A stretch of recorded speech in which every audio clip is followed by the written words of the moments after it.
Ender Ayanami says, Morj looks like he just got back from fighting the Green Goblin. I was at the gym, so that's the closest thing, I guess. Or maybe that's what Spider-Man would say to cover up the fact that he was fighting the Green Goblin. Yeah, I was at the gym. Let's just go with that. I wasn't saving any lives or anything like that. Rick Raptor Nightcore says, did you help an old lady at the gym? No. I think it's better if they figure out themselves that they're not fit, not cut out to be at the same gym as I am. I've never played a game on stream before. I've already played and beaten Sekiro. So this is just going to be me playing some bosses, and maybe, if we feel like it, starting a new game plus to go for the sure ending. I'm just going to start with Ishin, because if we start the hardest one, then that sets the tone, and I'll feel better going forward. You picked the wrong house, fool! I got no patience for ignorant folk. Nobody will stop me from doing good. Blast on these fools! I ain't got time for this shit. I'm gonna put you to sleep, punk. Bruh. Caleb Brown says, while playing, explain why Chopper is the worst Straw Hat. Okay, how about we do that? Let's do a challenge. Okay, while playing, explain why Chopper is the worst Straw Hat. But the thing is, I don't think that Chopper is the worst Straw Hat. I don't think Chopper is the worst Straw Hat, though. Chopper's a... Okay, so I've always said this, which is, like, Chopper, in my opinion, I feel like he has had, especially pre-time skip, his growth was generally pretty good. Because if you look at, obviously Drum Kingdom, like, Drum Kingdom was a great start for him, and then Alabasta was kind of tame.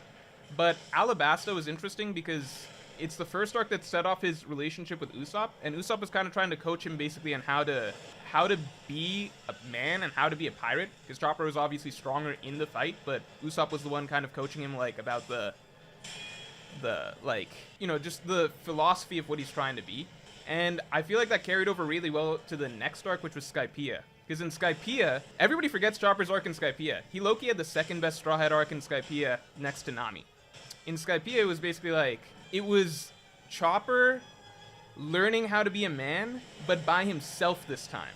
So Usopp kind of gave him, like, a lot of the ideas during the Mr. 4 fight, but, oh fuck.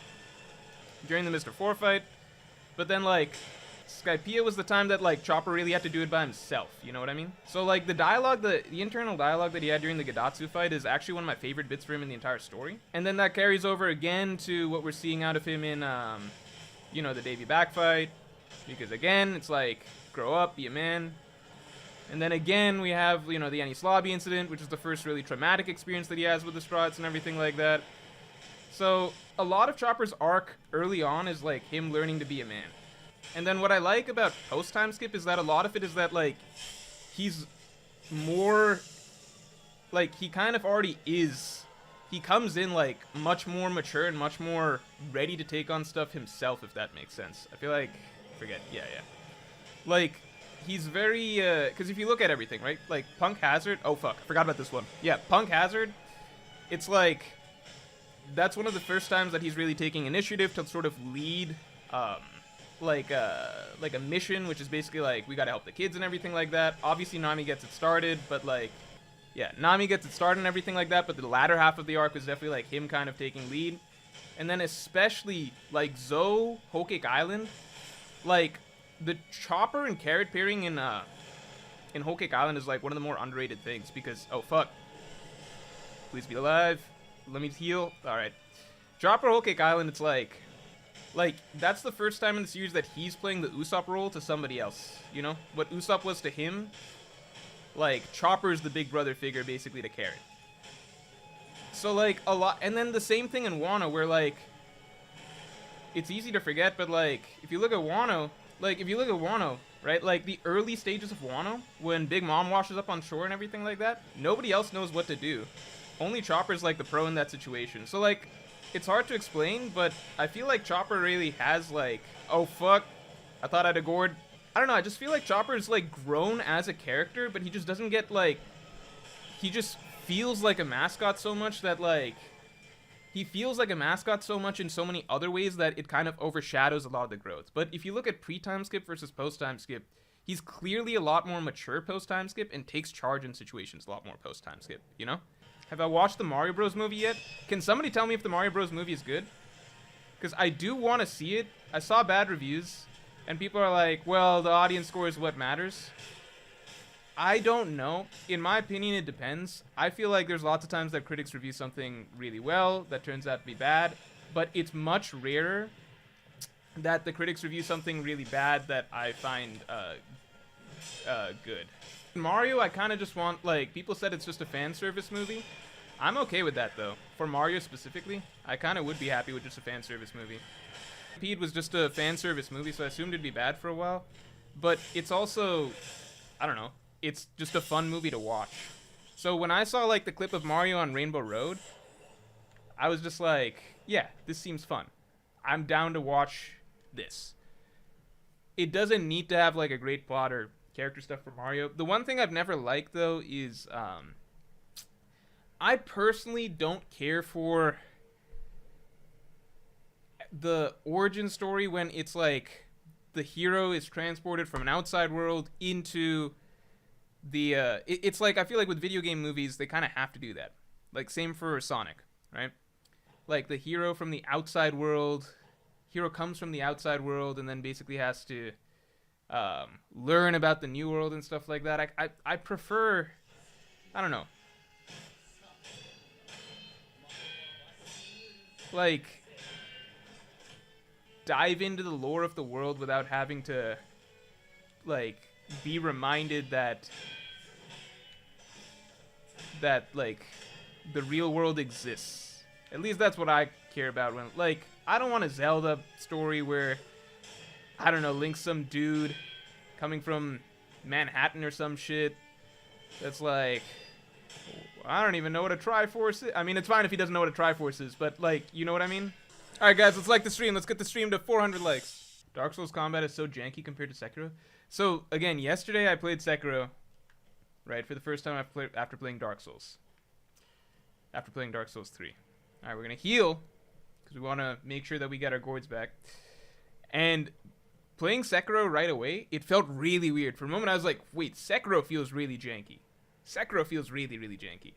And then after I moved around a little bit, I was like, wait, I can just run wherever I want. I can block anything I want. I'm basically a god. I was like, I don't know. I feel like going back to Sekiro combat for whatever the next game they do would be great.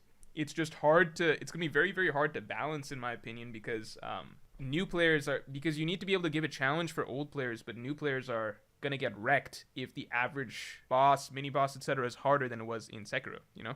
It's very hard for me to compare bosses between Dark Souls games versus Sekiro, because it's just, the combat is so much cleaner in Sekiro. And I know that that's not the only the combat is cleaner in Sekiro, but the bosses in Dark Souls have much more, they feel a lot more epic and grand. So it's just I don't want to say it's apples and oranges, because it's really not. Like, it's all the same series, they're similar styles in many ways, but I just personally have a hard time saying, like, what's wrong, like, what's better than what. I do think that Sekiro has the most consistently good bosses. I'd say Dark Souls 3 has more of my favorite bosses, because, okay. This time I'm just gonna run till the, oh fuck, is that a bad idea? No, because this is how I beat it originally. So I'm just gonna wait these out. Uh-oh. I don't need to worry about, I keep forgetting, I don't need to worry about stamina, I can just run. I'm allowed to just run. Oh yeah, I forgot. So she says I'm skilled because I ran away, so, oh my god! Oh my god, oh my god, oh my god. Oh my god, fuck. God damn it. Alright, that's cool. Alright. Probably shouldn't use that one. I literally always forget that. Oh my god. God damn it. Zoldan says, thanks for the 10. Do you still think Sanji destroying the raid suit is still his greatest moment? I still think it's great, but the conclusion to it wasn't as satisfying as I hoped for. Where I'm at with Sanji in the raid suit is basically, in the moment, I thought it was his best moment. I think it's probably one of his best in-fight character moments. I think it's his best in-fight character moment. I'll amend to say that. I think it's his best in-fight character moment. I think I might have been underrating some of Sanji's other just good character moments throughout the story. I think it's his best in-fight character moment, I'll say. I think he's had cooler moments. You know, I think he's got a lot of really cool moments that happen against Jabura. I think the initial Diablo Jambe I thought was cooler. I think Sanji's entrance and, like, I'm the hunter, I thought that was cooler. So there's parts throughout Sanji's fights that I think are cooler, but in terms of a really good character moment inside a fight, I think that's the first time Sanji's had a really good character moment inside a fight. I think usually Sanji isn't forced to grow as a character during his fights, and his fights are usually not as much about some sort of internal struggle, it's some sort of strategic struggle. So, for example, Kurobi has taking him underwater, and Sanji has to figure out a counter for that, right? Wouldn't remember to rest this time. So we got our gourds back and everything like that. Kurobi takes him underwater. Sanji has to figure that out. Mr. Two's trying to trick him by turning into Nami. Things like that. Those are very common in Sanji fights. I think, so strategy is often usually where Sanji has to shine. This is the first time it's something more internal, right? Internal for him.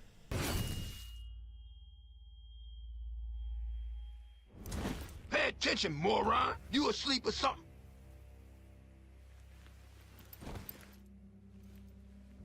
Can you believe that fool? The nerve of that man.